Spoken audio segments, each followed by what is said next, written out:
Hey guys, my name is Ryan and welcome to Overwatch Central. So it's just me this time as I try and tackle a pretty important subject and one that is fairly close to my heart at this current point in time, and that is ranked anxiety. So let's start with going over the general what is anxiety. Well, it's all about being worried or nervous about things that don't really have a set outcome or that we don't really have too much control over. I tend to be pretty anxious with a lot of things, and very typically I'm a worrier. For example, I got worried the other day because I told my friend I was a worrier and was worried what their reaction would be and how they would perceive me. The cycle never ends. I'm also worried about what you guys will think of this video, so do let me know in the comments below. But back on track with this video, ranked anxiety is being nervous to play any game in a competitive sense. Now before I go any further, I need to be honest with my history of playing competitive games, and in that I haven't really played any game in a ranked sense. I did PvE raiding in WoW, but that's a different kettle of fish altogether. It's something that I never really had an interest in, but the idea of pushing myself to be a better Overwatch player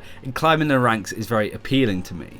So what could cause this anxiety? Well, there are multiple things at play here, but they all tend to boil down to two things in Overwatch: you and everybody else in the game. It's easy to worry about teammates as you have no control over their performance. You can't stop them from picking Hanzo or Widowmaker on attack, or just being utter trolls and wasting your time. This was my major problem with ranked. That I would play important role heroes like tanks and supports and complain about the DPS not doing their job. And that no matter how well I thought that I played, we could still lose, and it's a horrible feeling to go through. But it's also generally a rather unhealthy attitude to have, and we'll go over that in a second. Not only that, every game is entirely different. You can play Gibraltar on attack 100 times and each game would be different because of the hero picks and your own hero choices. I mean, that's the double-edged sword of Overwatch. It has amazing replayability, but also lacks that consistency in its setting and dynamic. You press that ranked button, you could be thrown into any situation, and that in itself is enough to make me want to avoid pressing that button sometimes. There are plenty of symptoms for ranked anxiety, but I feel that one that really stood out for me was that if you go in and play ranked to basically not lose. Naturally, us as humans tend to focus on the negatives more than the positives. I could say that you were looking really lovely today, and to be honest you probably really are. But all it takes is one negative comment, no matter how minor it is,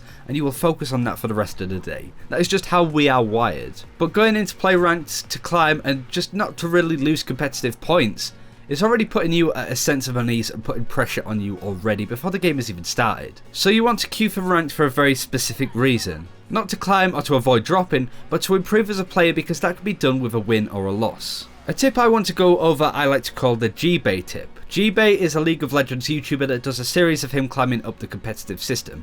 Of course, like anyone, he has good games and he has bad games. But something that he does that I really appreciate is the fact that he has an Excel document that he opens at the end of a game. He puts down what hero he played, whether it was a win or a loss, and then writes down a couple of notes on how he can improve as a player regardless of whether he carried that game or whether he lost pretty badly. This is something that I want to start doing with all my ranked games, and I would definitely like to see you guys maybe do it as well and let me know how you get on. Because it can be really easy to forget what you did well in some games or what you did badly. If you're one of those players that can easily complain about a teammate with a loss, but then when somebody asks how you performed that game and you can't really give a solid answer, then you really need to learn to focus on your own game and not theirs. That's the thing about ranked anxiety. You need to be able to focus on the things that you can control instead of the ones that you can't control. And one thing that you can control is your own performance. Just bear in mind that everybody has good games and everybody has bad games, so try not to take it so personally if you make a mistake. There is a fairly famous quote by a man called Stephen McCraney, which is, "The master has failed more times than the beginner has even tried." Now for this example, let's use Seagull, who is generally accepted as a fantastic player, but similarly he has probably lost more games than some of you guys have even played. It's all about consistency. That's why the professionals are in teams, but not just in Overwatch, but in any example ever. For example, I might go down to the park for a football kickabout and bend in a free kick like Beckham. Does that make me as good as him? No, because Beckham can consistently do that. I might have just got lucky. So another thing you might want to be doing, as well as focusing on your own performance, is picking heroes that you can be consistent on. Not necessarily the ones that you think you can play best on a good day. I played a lot of Reinhardt in ranked and I really struggled with him. Then I checked up my Master Overwatch stats and saw that my win rate for him wasn't really good at all. I was really inconsistent on that hero, so I dropped him from my roster of heroes that I like to pick in ranked. At some point I'll need to play Reinhardt and just hammer him out in quick play and just get used to playing him again and getting familiar and mostly getting confident on him. So it's all about self-analysing your own performances, not only on your own but also looking at statistics as well, as they can paint a much bigger picture.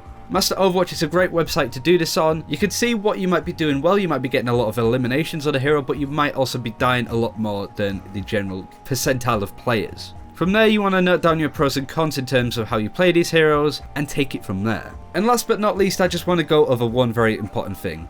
No matter who you are, your rank doesn't dictate you as a player. I know plenty of people that are in gold that deserve to be so much higher, and I know people that are in diamond and even masters that I don't understand how they got there. And that also raises me onto my second point. Don't care about what other people think. I saw a really good comment on the Miska video that he did last week, basically saying that their opinion of the way that they play ranked was basically, I know I'm pretty shit at this game, but I'm not that shit. And I think most of us come onto that way of thinking. I feel most of us aren't quite at the rank that we deserve to be. But then again, if everybody was at the rank that they deserve to be, nobody would be in silver and nobody would be in gold or even plat. If you want to be a grandmaster player and not put any effort, then just buy an account off eBay or something like that.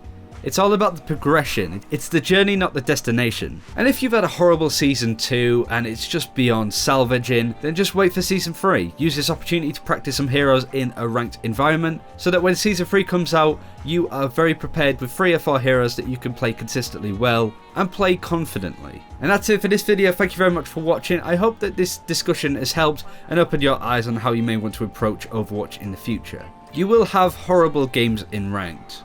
You can't control that, so try not to worry about it. The best way to sort of get over this rut of ranked anxiety is to just play more and to just relax. Take it easy and concentrate on your own game on how you can improve as a player. Thanks for watching, take care, we'll see you next time.